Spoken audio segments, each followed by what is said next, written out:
ഞാൻ 3 ദിവസം ഒരു വീഡിയോയിൽ പറഞ്ഞിരുന്നു, ഈ ട്രംപിൻ്റെ ടാരിഫ് വാറുമായി ബന്ധപ്പെട്ട് ഏറ്റവും കൂടുതൽ പ്രയോജനം കിട്ടാൻ പോകുന്ന രാജ്യം ഇന്ത്യയാണ്. അപ്പം അതേപോലെ 2 ദിവസം കഴിഞ്ഞിട്ട് മുമ്പ് ഗ്ലോബലായിട്ട് അറിയപ്പെടുന്ന ഒരു മാഗസിനാണ് ദ എക്കണോമിസ്റ്റ്. അപ്പോൾ അവർ ഇതേപ്പറ്റി സ്റ്റോറി ചെയ്തു. അത് ലേറ്റസ്റ്റ് ആയിട്ട്, അതായത് ഇന്ത്യയുടെ എക്സ്പോർട്ട് വരാൻ പോകുന്ന 2030 500 ബില്യനാകും. ആ സെയിം ഞാൻ പറഞ്ഞ സ്റ്റോറി തന്നെ വീണ്ടും ഇന്ന് അവർ അപ്ഡേറ്റ് ചെയ്ത് അവർ ഇൻ്റർനെറ്റിൽ കൊടുത്തിട്ടുണ്ട്, അവർ ഇൻ്റർനെറ്റ് വെബ് എഡീഷനിൽ. അപ്പോൾ അത് കിട്ടുന്നവരൊക്കെ ഒന്ന് വായിച്ച് നോക്കണം. ഇപ്പോൾ ഞാൻ നേരത്തെ ചെയ്ത സ്റ്റോറിയുടെ താഴെ ചില കമൻറ്റുകളൊക്കെ വന്നു. ഞാൻ എക്സാജറേറ്റ് ചെയ്ത് പറയണം, അത് പറയുവാണ്, ഇത് പറയുവാണ്, ഇതൊന്നും സംഭവിക്കാൻ പോകുന്നില്ല. അപ്പോൾ ഇൻ ഡീറ്റെയിൽ ആയിട്ട് ഒരു വെർട്ടിക്കൽ എടുത്ത്, ഒരു കമ്പോണൻ്റ് എടുത്തിട്ട് അവർ ഇൻ ഡീറ്റെയിൽ ആയിട്ടാണ് ആ സ്റ്റോറി കൊടുത്തിരിക്കുന്നത്. എവിടൊക്കെയാണ് ഫോക്കസ് ഉണ്ടാകുന്നത്. അപ്പം അതിനകത്ത് ഇന്ത്യയുടെ എക്കോണമി വരാൻ പോകുന്ന 3 വർഷത്തിനുള്ളിൽ എവിടെയാണ് ചെന്നെത്തി നിൽക്കുന്നത്. അതിൻ്റെ അകത്ത് നമ്മൾ 3ാമത്തെ ഗ്ലോബൽ പവർ ആകുന്നതിന് സമയം വളരെ കുറച്ചേ ഉള്ളൂ.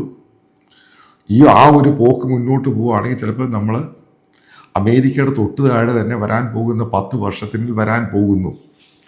കാരണം ഇതുകൊണ്ട് ഏറ്റവും കൂടുതൽ പ്രയോജനം ഉണ്ടായേക്കുന്നത് ഇന്ത്യക്കാണ്. ഇത് തന്നെ ഞാൻ നേരത്തെ പറഞ്ഞു. അപ്പം അതുമായിട്ട് ബന്ധപ്പെട്ട് ഇപ്പോൾ ഇന്ത്യയുടെ ചില ഫാം സെക്ടറുമായിട്ട് ബന്ധപ്പെട്ട് അവർ പറയുന്നുണ്ട്. അപ്പോൾ അതിനകത്ത് ചില റിസ്ക് ഫാക്ടേഴ്സ് ഉണ്ട്. അങ്ങനെയാണ് ഇന്ത്യ ഗവൺമെൻറ് അത് മാനേജ് ചെയ്യുന്നത്. സെയിം ഞാൻ പറഞ്ഞ പല വെർട്ടിക്കൽസാണ് പറഞ്ഞിരിക്കുന്ന ഈ സ്റ്റോറിക്കകത്ത്. അവർ പറയുന്നത് ഈ ചൈനയ്ക്ക് ഇത് മാക്സിമം ശല്യമായിരിക്കും. കാരണം ഇപ്പം നിങ്ങൾ കണ്ടുമാണ് ട്രംപ് ചില ഇലക്ട്രോണിക്സ് ഐറ്റംസ്, മൊബൈൽ ഫോൺ, അതേപോലെ സെമി കണ്ടക്ടർ, ഇതിൻ്റെയൊക്കെ ടാക്സേഷൻ, അതായത് ടാരിഫ് അയാൾ കുറച്ചു. ഇപ്പോൾ ചൈന പറഞ്ഞു എല്ലാത്തിൻ്റെയും കുറയ്ക്കണം. അതല്ല, ഇതിന് മാത്രമേ ഉള്ളൂ. കാരണം അമേരിക്കയ്ക്ക് ഡിമാൻഡ്, കാരണം ഇത് ഡിമാൻഡുള്ള സംഭവമാണ്. ഇപ്പം ഇതിനകത്ത് നമ്മൾ മനസ്സിലാക്കേണ്ട സംഭവമുണ്ട്. ഇന്ത്യക്ക് കൊടുത്തിരിക്കുന്നൊരു ടൈമുണ്ട്. കാരണം അവരുടെ നെഗോസിയേഷൻ്റെ അകത്ത് ഇപ്പം ഇന്ത്യ ഗവൺമെൻറ് പറയുന്നത് സെപ്റ്റംബർ ഒക്ടോബറോട് കൂടി ഇന്ത്യ എത്ര ശതമാനമാണ് അമേരിക്കൻ പ്രോഡക്റ്റിൻ്റെ മുകളിലുള്ള ടാരിഫ്, അത് 10% താഴോട്ട് കൊണ്ടുവരും. അതാണ്. അപ്പോൾ അതിനെ ബേസ് ചെയ്തൊരു ടൈം ലൈനാണ് കൊടുത്തേക്കുന്നത്. ഇപ്പം 90 ദിവസം എന്ന് പറഞ്ഞാലും പല അമേരിക്കൻ ജയൻസ് ഉണ്ട് ഈ ചൈനയിലുള്ള പല വലിയ വലിയ ഗ്രൂപ്പുകളുണ്ട്. ഈ ഗ്രൂപ്പുകൾക്കൊക്കെ ഒരു സമയം കൊടുത്തേക്കുവാണ് അവിടുന്ന് ഷിഫ്റ്റ് ചെയ്യാൻ. കോവിഡ് പല ആൾക്കാരും നിങ്ങൾക്കറിയാം വിയറ്റ്നാമിലോട്ട് ഷിഫ്റ്റ് ചെയ്തു. അവരോടും പറഞ്ഞിട്ടുണ്ട് ഇന്ത്യയിലോട്ട് ഷിഫ്റ്റ് ചെയ്യാൻ. ഈ ഷിഫ്റ്റ് ചെയ്യുമ്പോൾ അവർക്കൊരു പാക്കേജ് കൊടുക്കണം ഗവൺമെൻറ്, അത് അമേരിക്കൻ ഗവൺമെൻറ്. ഇവിടെയൊക്കെ മനസ്സിലാക്കണം, ട്രംപ് വലിയ റിസ്ക് എടുക്കുക. അതാണ് ഈ ഗെയിമിൻ്റെ പ്രത്യേകത. ഒരു ഭാഗത്ത് ട്രേഡ് വാറും അത് എസ്കലേറ്റ് ചെയ്യുന്നു, ഇത് ചെയ്യുന്നു ഇന്ത്യൻ പത്രങ്ങൾ. പക്ഷേ 2 ദിവസം ഇന്ത്യൻ പത്രങ്ങളെല്ലാം മാറി പറയാൻ തുടങ്ങി. ഇതുകൊണ്ട് ഏറ്റവും കൂടുതൽ പ്രയോജനം ഉണ്ടാകുന്നത് ഇന്ത്യക്ക്. ഈ വിയറ്റ്നാമിൽ പോയ കമ്പനികൾ ഉൾപ്പെടെ ഇന്ത്യയിലോട്ട് കയറി വരും. ഈ യൂറോപ്പിലോട്ട് ചെയ്യുന്ന കമ്പനികൾ ഉൾപ്പെടെ ഇന്ത്യയിലോട്ട് കയറി വരും. ഇതാണ് ആ ഗെയിം.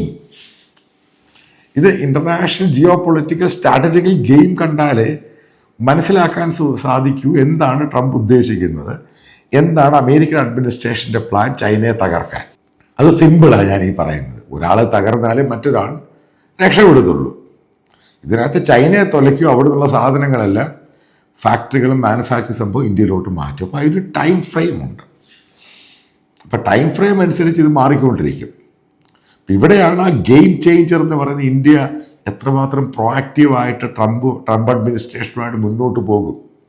അപ്പം മറ്റൊരു സംഭവം പുറത്തു വരിക, ട്രംപ് 3ാമത്തെ ടേമിലും അമേരിക്കയിൽ മത്സരിക്കാൻ പോകുന്നു. കാരണം ഒരു ടേം കഴിഞ്ഞിട്ട് ബൈഡൻ വന്നു, അവർക്ക് അടുത്ത ടേമും കൂടെ അയാൾക്ക് സാധ്യതയുണ്ട്. അതായത് വരാൻ പോകുന്ന 10 വർഷം വളരെ ക്രൂഷ്യലാണ്. ഒരു കാര്യമാണ്, ഇന്നും അമേരിക്ക തന്നെയാണ് വേൾഡിൽ എക്കോണമിയുടെ കോർണർ സ്റ്റോൺ എന്ന് പറയുന്നത്. അവരാണ് തീരുമാനിക്കുന്നത്. അപ്പോൾ ആ രീതിയിൽ ഇന്ത്യ മാറുവാണെങ്കിൽ, ഇന്ത്യയിലോട്ട് ഇങ്ങോട്ട് കയറി വരുവാണെങ്കിൽ നമ്മൾ മനസ്സിലാക്കേണ്ടതാണ്, നമ്മുടെ തൊഴിലവസരം മാത്രമേ എല്ലാ രീതിയിലും നമുക്കുണ്ടാകുന്നൊരു ഗ്രോത്ത്. അപ്പം അതും ആ പറയുന്ന എക്കണോമിസ്റ്റിൻ്റെ ആർട്ടിക്കിളിൽ വളരെ ഒതൻറ്റിക്കേറ്റ് ആയിട്ട് ഓരോ ഗ്രാഫിക്സ് വെച്ച് തന്നെയാണ് നെറ്റ് എഡീഷനിൽ കൊടുത്തിരിക്കുന്നത്. ഇതൊക്കെ പേ ചെയ്താലേ വായിക്കാൻ പറ്റത്തുള്ളൂ. ഇതൊന്നും ഫ്രീ ഒന്നുമല്ല കേട്ടോ. ഒരു കാര്യവും ലോകത്ത് ഫ്രീ അല്ല.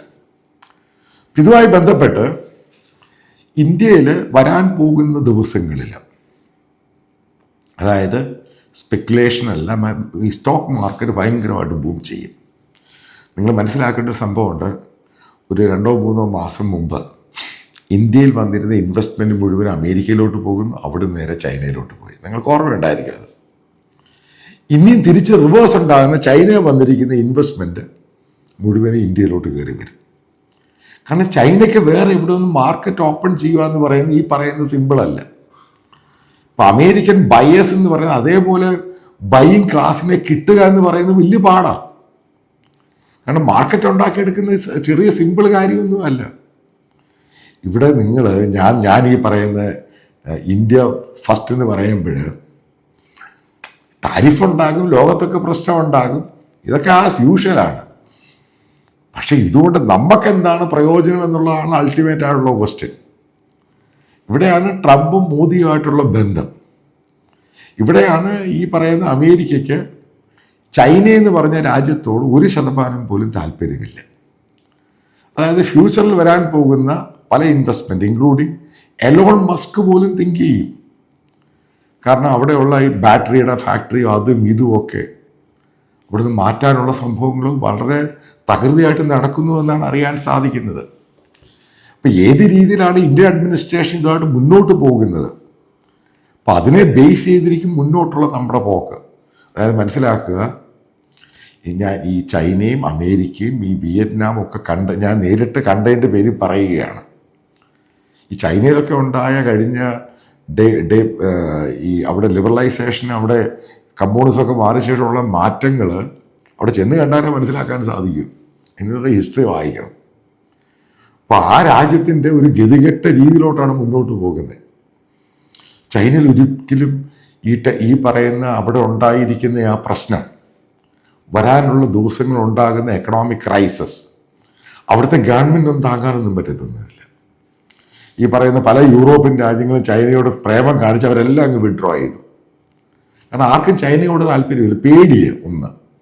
കാരണം കോവിഡ് എല്ലാവർക്കും ഒരു ഭയങ്കര ചാപ്റ്ററാണ്. ഇത് ഈസി ആയിട്ട് ചൈനയെ കൊണ്ട് കൺട്രോൾ ചെയ്യാൻ പറ്റുമായിരുന്നു. അത് അവൻ ലോകം മുഴുവനും കൊടുത്തു. അത് ലോകത്ത് എത്ര പേരാണ് മരിച്ചത്? ഏകദേശം ഇപ്പോഴത്തെ ലേറ്റസ്റ്റ് കണക്കുകളൊക്കെ പറയുന്നത് ഏകദേശം 4 കോടിയോളം പേരാണ് കോവിഡ് വന്ന് മരിച്ചു. പിന്നെ അതിനുശേഷം കോവിഡിന് ശേഷം അതിൻ്റെ ട്രീറ്റ്മെൻ്റ് എല്ലാം കഴിഞ്ഞ് പിന്നീടുണ്ടായ ഹെൽത്ത് ഇഷ്യൂ, അതിൽ എത്രയോ പേര് മരിച്ചു. ഇതൊക്കെ ചൈനയോട് മറ്റുള്ള രാജ്യങ്ങളൊക്കെ ഇങ്ങനെ ചോദിക്കാൻ നിൽക്കുന്ന സമയത്താണ് ഈ ടാരിഫും അതേപോലെ നാറ്റോയുടെ ഇഷ്യൂവും റഷ്യ ഉക്രൈൻ ഇഷ്യൂ ഓരോന്നായിട്ട് കയറി വന്നത്. ഇവിടെയാണ് ഞാൻ ഈ പറയുന്ന ഇന്ത്യ എന്ന് പറഞ്ഞ രാജ്യത്തിൻ്റെ ഗോൾഡൻ ടൈമാണ് ഇപ്പം വന്നുകൊണ്ടിരിക്കുന്ന ഈ സമയം. കാരണം വല്ലാത്തൊരു സുവർണ അവസരം എല്ലാ രീതിയിലും.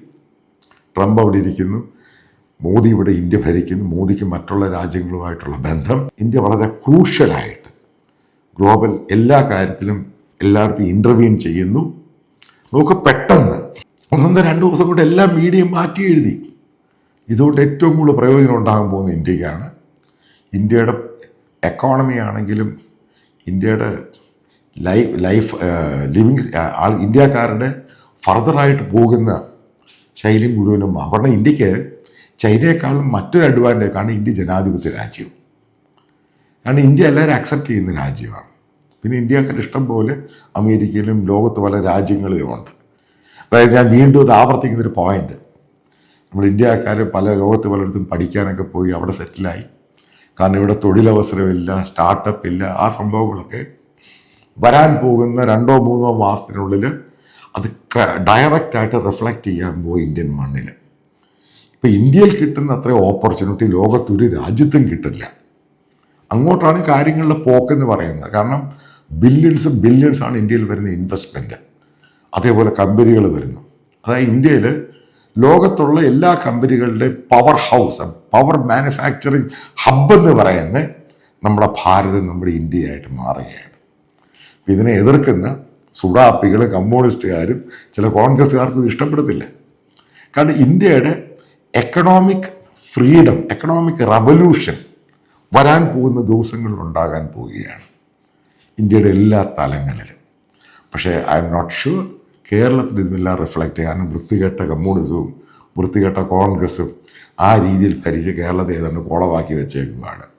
ഇപ്പോൾ ഒരാൾക്ക് പോലും ഇന്ത്യയിൽ വരാൻ താല്പര്യമില്ല.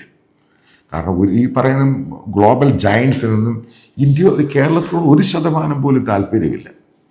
ഇനി പല കാരണങ്ങളുണ്ട്. ഇവിടുത്തെ വൃത്തികെട്ട രാഷ്ട്രീയം അതും ഇതും എല്ലാം കൂടെ. ഏതായാലും ഞാൻ കഴിഞ്ഞ 3-4 ദിവസം മുമ്പ് പറഞ്ഞ ആ വീഡിയോയുടെ കണ്ടൻ്റാണ് ഇന്ന് ഗ്ലോബലായിട്ടുള്ള എല്ലാ മീഡിയയിലും പ്രധാന പാർട്ടായിട്ട് പറയുന്നത്. പത്രമാത്രം ആ ടോപ്പിക്കുമായിട്ട് നിങ്ങൾക്ക് മനസ്സിലാകേണ്ടത് ഞാൻ റിസർച്ച് ചെയ്ത് തയ്യാറാക്കിയതാണ്. എവിടുന്ന് എങ്ങോട്ടാണ് ട്രംപിൻ്റെ ടാരിഫ് എത്രമാത്രം പ്രയോജനമാണ് ഇന്ത്യക്ക് ഉണ്ടാകാൻ പോകുന്നത്, അത് ഇന്ത്യയുടെ ഗ്രോത്തിനെ എത്ര ശതമാനം ബാധിക്കും, ഇന്ത്യയുടെ മുന്നോട്ടുള്ള ആ പോക്ക്, അതിനെ തടയിടാൻ വരുന്ന ഇവിടെ പല വൃത്തികെട്ട ശക്തികളുണ്ട്. അതിനെയാണ് നമ്മൾ ഏറ്റവും പ്രധാനമായിട്ട് ഒതുക്കി ദൂരെ മാറ്റി നശിപ്പിച്ച് കളയേണ്ടത്. ഒരു പ്രത്യേക അറിയിപ്പുണ്ട്. നിങ്ങൾക്കറിയാം, ഏകദേശം 2-3 ആഴ്ചയായിട്ട് ഞാൻ നിങ്ങളോട് റിക്വസ്റ്റ് ചെയ്തിരുന്നു. അതായത് എക്സ്പാൻഷൻ പരിപാടിയുണ്ട്, അത് നിങ്ങളുടെ കോൺട്രിബ്യൂഷൻ ആവശ്യമാണ്. നിങ്ങൾക്കറിയാവുന്ന വസ്തുതയാണ്, ആൾക്കാർ ചെറുതും വലുതുമായിട്ടുള്ള അവർ വലിയ രീതിയിലാണ്, ഞാൻ എക്സ്പെക്ട് ചെയ്തതിനേക്കാളും വളരെയധികം ആണ് അതിൻ്റെ റെസ്പോൺസ് എന്ന് പറയുന്നത്. അപ്പം ഞാൻ നിങ്ങളോട് വാക്ക് പാലിച്ചതിൻ്റെ പേരിൽ നിങ്ങൾക്കറിയാം, ഞാൻ നേരത്തെ തമിഴ് സ്റ്റാർട്ട് ചെയ്തു, ഇംഗ്ലീഷും സ്റ്റാർട്ട് ചെയ്തു പാർഷ്യലി. ഏകദേശം 8ഓളം പേരെ ട്രെയിനിങ് നടത്തിക്കൊണ്ടിരിക്കുകയാണ്.